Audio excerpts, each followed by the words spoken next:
Ajuda. Mateus capítulo 6. Mateus capítulo 6, do versículo 5 até o 14. Nós vamos falar nessa manhã sobre a oração modelo que Jesus nos ensinou, né? Nós oramos tanto Pai Nosso, falamos tanto sobre o Pai Nosso, mas tem alguns detalhes, aspectos da oração do Pai Nosso, que se nós descobrirmos, se nós aprendermos, a oração do Pai Nosso vai ganhar uma riqueza maior. Amém? Então diz assim, Mateus capítulo 6, versículos 5 até o 14. Todos acharam? Quem está com a Bíblia pode acompanhar. Quando vocês orarem, não sejam como os hipócritas. Eles gostam de ficar orando em pé nas sinagogas e nas esquinas, a fim de serem vistos pelos outros. Eu lhes asseguro que eles já receberam sua plena recompensa. Mas quando você orar, vá para o seu quarto, feche a porta e ore a seu Pai, que está em secreto. Então seu Pai que vê em secreto o recompensará. E quando orarem, não fiquem sempre repetindo a mesma coisa, como fazem os pagãos. Eles pensam que por muito falarem serão ouvidos. Não sejam iguais a eles, porque o seu Pai sabe do que vocês precisam antes mesmo de o pedirem. Vocês orem assim: Pai nosso que estás nos céus, santificado seja o teu nome, venha o teu reino, seja feita a tua vontade, assim na terra como no céu. Dá-nos hoje o nosso pão de cada dia, perdoa as nossas dívidas, assim como perdoamos aos nossos devedores. Não nos deixes cair em tentação, mas livra-nos do mal, porque teu é o reino, o poder e a glória para sempre. Amém. Pois se perdoarem as ofensas uns dos outros, o Pai Celestial também lhes perdoará. Mas se não perdoarem uns aos outros, o Pai Celestial não lhes perdoará as ofensas. Oremos. Deus, nós queremos agradecer a Ti, pois nessa manhã nós sentimos a Tua presença, sentimos a Tua presença nesta comunhão, no alimento que compartilhamos, ó Pai, no céu azul que nós vemos, no verde das plantas, ó Pai, no sol que brilha, no sorriso do irmão, na vida de cada um, Pai. Assim, nós sentimos-nos abençoados, sentimos-nos enriquecidos pela Tua presença, e sabemos que se assim a Tua presença está conosco nesta manhã, será em todo o decorrer do dia, será em toda a semana, será em todo o decorrer deste mês, deste ano, Pai, a Tua presença que sempre está conosco, nos guardando, nos protegendo, nos livrando do mal, dando-nos a Tua paz, o Teu conforto, a Tua alegria. Estende isso, Pai, na vida de cada irmão que agora está trabalhando, ou que teve algum outro compromisso, ou que está em alguma dificuldade, em alguma impossibilidade de estar aqui, Pai. Estende essa bênção sobre cada lar, sobre cada família, Senhor, sobre cada uma das vidas da Tua igreja. Nós pedimos em nome de Jesus. Amém. Amém. A oração do Pai Nosso. Todos nós conhecemos de cor, todos nós fazemos, todos nós gostamos da oração do Pai Nosso. Eu também, porque é uma oração completa, é uma oração modelo que Jesus nos ensinou. Pensem num esqueleto. O esqueleto, ele tem as suas formas, ele tem as suas partes, ele é o principal no corpo, não é mesmo? É aquilo que nos dá a sustentação no corpo, é aquilo que sustenta tudo aquilo que faz parte do corpo. Agora, um esqueleto é somente um esqueleto. Um esqueleto é um esboço, um esqueleto é aquilo que precisa ser complementado, preenchido. A oração do Pai Nosso funciona mais ou menos assim: um esqueleto, um esboço, um modelo de como nós devemos orar. Primeiro, Jesus ensina como deve ser a nossa oração? É claro, Jesus está falando aqui, quando orares, não sejam como os hipócritas que gostam de orar em pé no meio das sinagogas, que eram as igrejas da época de Jesus, os salões de culto, ou nas esquinas, como haviam alguns fariseus também, que faziam questão de quando um encontrava outro, começavam a fazer aquelas longas orações, pense bem, no meio de uma rua, no meio da esquina.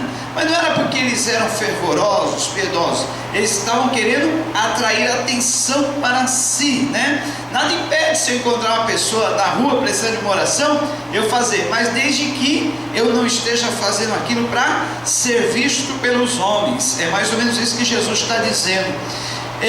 Também Jesus não está dizendo que é errado orar em pé no meio da igreja, de jeito nenhum. Jesus está dizendo para não fazermos isso, para sermos vistos, né? Para as pessoas olharem para a gente, olha como ele é fervoroso, olha como ele ora, olha como, né, ele é espiritual. Jesus está dizendo sobre a intenção do coração. Então você pode orar na rua, você pode e deve orar na igreja, no salão de culto, em pé, sentado, ajoelhado. O importante é fazer de coração para Deus, não para ser visto pelos homens. Essa é a primeira lição que Jesus nos ensina sobre a oração, amém?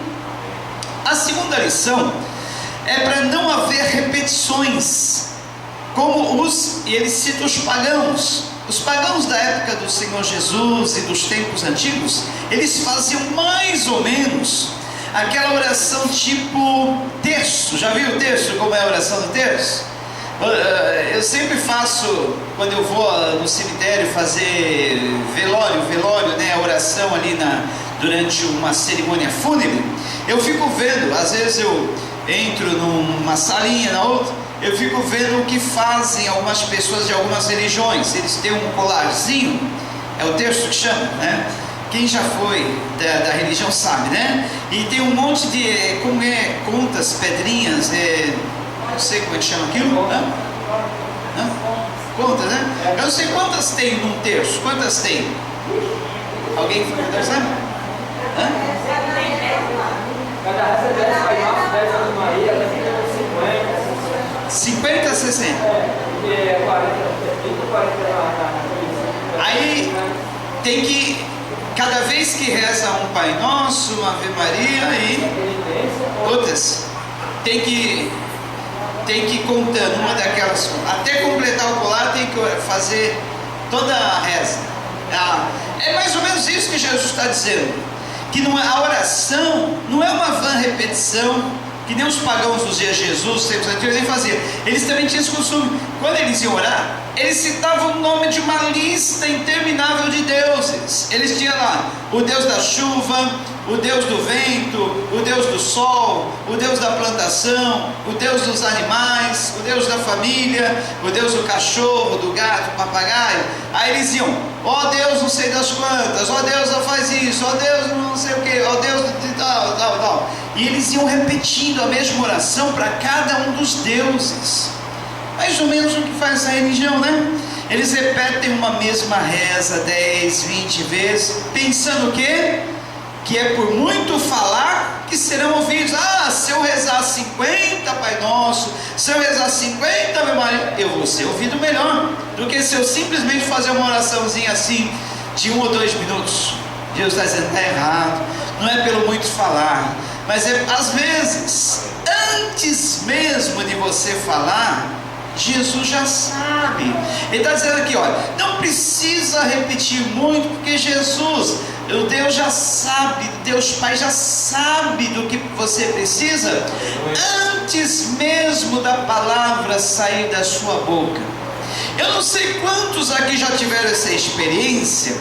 Você está precisando de alguma coisa, você está querendo realizar alguma coisa, aí você pensou em orar, Deus já respondeu. Fala, mas olha, eu estava andando na rua pensando, quando chegar em casa à noite, eu vou entrar no meu quarto e vou orar por isso. Aí durante o dia Deus já fez. Fala, olha, antes de eu orar, é porque Deus já sabia do que você precisava, amém?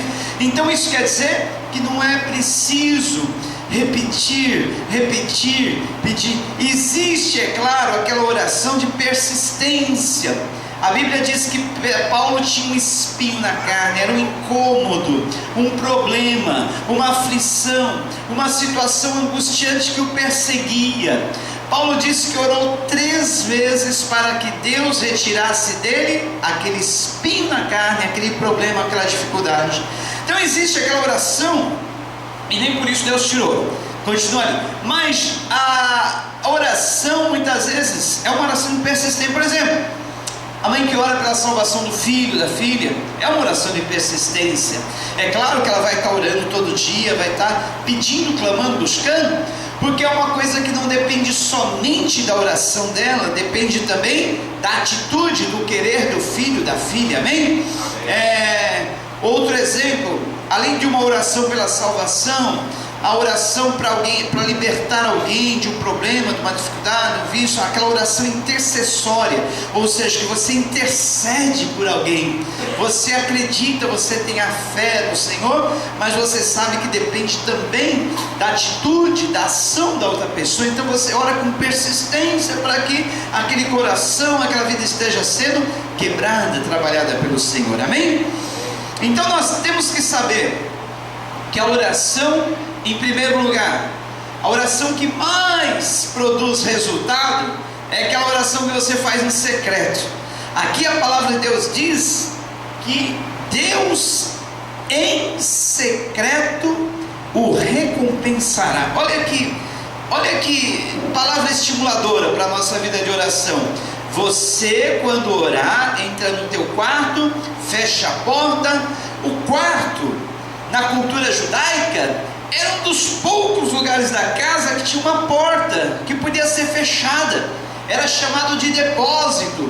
Então a pessoa entrava naquele recôndito, era o único lugar que ela podia fechar a porta, ela fechava a porta e ali orava. Por isso que o Senhor fala para entrar no quarto, fecha a porta, ninguém vai te incomodar, desligue o telefone, desliga a campainha, desligue-se do mundo, desligue-se de tudo. E naquele momento você, porque pode ter certeza, você já deve ter percebido, quando você se propõe a orar, pode ninguém bater, durante o dia bater na sua porta, chamar no telefone, mas naquele momento que você vai orar, telefone toca, campainha toca, é o vizinho que chama, é não sei quem que bate, que chama, e você acaba se desconcentrando.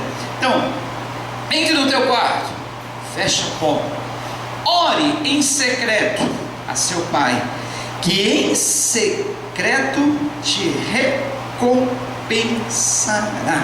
Versículo 6. Isso quer dizer que a oração tem uma recompensa. Deus recompensa a oração, queridos. Ele recompensa. Sabe o que é isso? Recompensa. Ele te dá resposta, Ele te dá aquilo que você pede, Ele te dá aquilo que você está buscando, Ele te dá aquilo que você está precisando. Olha só, a oração tem uma recompensa. Quantos já tiveram aqui recompensas pela oração? Todos nós, né? Pode ser a mínima coisa, pode ser uma coisinha, ou alguma coisa importante, grande. Ele recompensa. É claro que Ele tem o tempo certo de agir, o modo certo de agir, a forma de fazer, mas Ele recompensa. E a oração modelo, veja só, não é para ser repetida como uma reza, não é. Ela é para nos basearmos, para nós saber quais os itens, quais os pontos principais que devem haver numa oração. Quais os pontos principais? Cada uma dessas palavras nos ensina uma coisa. Em primeiro lugar, Pai. Quando nós falamos Pai, nós temos uma ideia de que Deus, Ele não é um carrasco, Ele não é um chefe, um patrão, um feitor, uma pessoa que está sempre pronta para nos perseguir, para nos prejudicar, ou para nos castigar. Ele é o Pai. O Pai corrige a quem ama, corrige, mas com amor. Ele corrige para nos ensinar, para nos instruir. O Pai pede coisas para nós, sim, mas não como um carrasco, um feitor, um chefe, um patrão chato, não. Ele é Pai. Pense no Pai. Quem nunca teve um relacionamento de filho para com o pai, às vezes tem aquela dificuldade de entender a Deus como Pai, não é verdade? Às vezes a pessoa não teve o amor de um pai, então tem uma dificuldade um pouquinho maior. Mas quem já teve um bom relacionamento com o seu pai, aquela relação de filho, pai, relação de amor, relação de família, sabe o que é um pai. Então olha só a sabedoria de Deus em nos dar essa oração como modelo. Porque olha, quando nós falamos pai, nós já sentimos uma segurança. Opa, estou falando com meu pai. Olha, meu pai com certeza ele quer me ouvir. Meu pai com certeza ele quer me abençoar. Meu pai com certeza ele quer me instruir. Meu pai com certeza quer o melhor para mim. Então essa palavra pai no começo da oração já nos dá uma segurança. Eu vou falar com alguém que é meu pai, e meu pai com certeza quer o melhor para mim. A segunda palavra nos ensina também, nosso. Só a palavra nosso já nos ensina o quê? Que o meu pai, que o pai com o qual eu estou falando, não é só meu. Se eu estou falando nós, quer dizer que eu faço parte de uma família de muitos irmãos. Nessa família, eu não sou filho único, eu tenho irmãos. Então quer dizer que nossa vida depende um dos outros. Eu dependo não só do meu pai, mas eu dependo também dos meus irmãos dependem de mim. Eu estou numa família, e por eu estar numa família, isso me dá mais segurança ainda. Olha, eu tenho um pai no céu com o qual eu estou falando, e é um pai que não é só meu pai, é pai nosso, quer dizer, de todos os meus irmãos. Isso quer dizer que eu não estou sozinho, eu não estou desamparado. Além de eu ter um pai, eu tenho irmãos. Se eu precisar, com certeza meus irmãos irão ajudar. Se eu precisar do meu pai irá me ajudar. E olha, também nos ensina a responsabilidade que nós temos uns com os outros. Se eu não sou sozinho, quem é de uma família de muitos irmãos sabe isso, né? Às vezes o irmão mais velho precisa cuidar do irmãozinho mais novo. O irmãozinho mais novo, ele tem que ter aquela obrigação, às vezes, de dar uma satisfação para o seu irmão mais velho, onde vai, o que vai fazer, o que está fazendo, o que fez, enfim. Há uma relação de ligação entre os membros da família. Isso nos ensina muita coisa. Olha quanta coisa 2 palavrinhas da oração nos ensinam. O pai, que nós temos um pai nos céus. O nosso, que nós temos irmãos e temos essa relação.